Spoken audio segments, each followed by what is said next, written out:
looked at over 100 balance sheets this year, and well over 50% of them have got less cash than I would say is the minimum required level.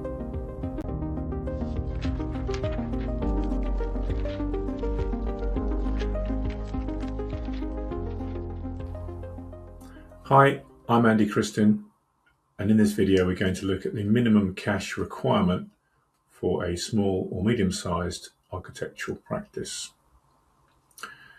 So what are we measuring? It's basically just the bank balance at the end of the month.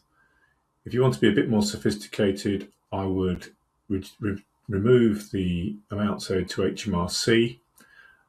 If you think about it, at the end of any month there's VAT and probably corporation tax, which is in the bank. You've collected it, but it's not really your money. So why do we focus on cash? Well, obviously survival. If you run out of cash, you won't have a business. But even before it gets to that point, when cash is too low, owners often think with a mindset that's short term. They avoid unnecessary recruitment, they delay important investments. Also, particularly with architecture, accepting poor fit projects, things that you wouldn't really want to do, but you do it for the cash. And generally just becoming overcautious. Low cash reserves is a common problem in architecture. I've looked at over 100 balance sheets this year, and well over 50% of them have got less cash than I would say is the minimum required level. So how much cash should you have?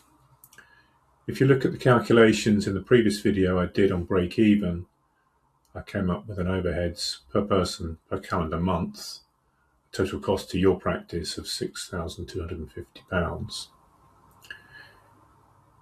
Ideally, I'd say you should have at least 3 months cover.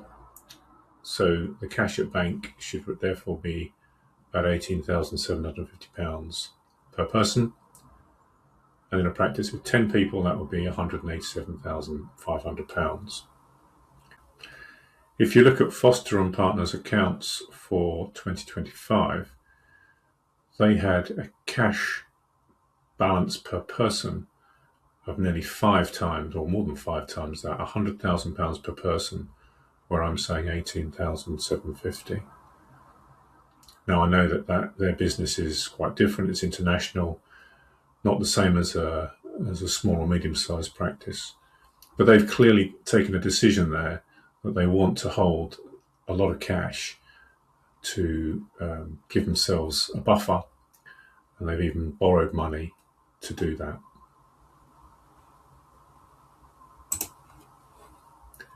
So this is how I'd monitor cash on a dashboard.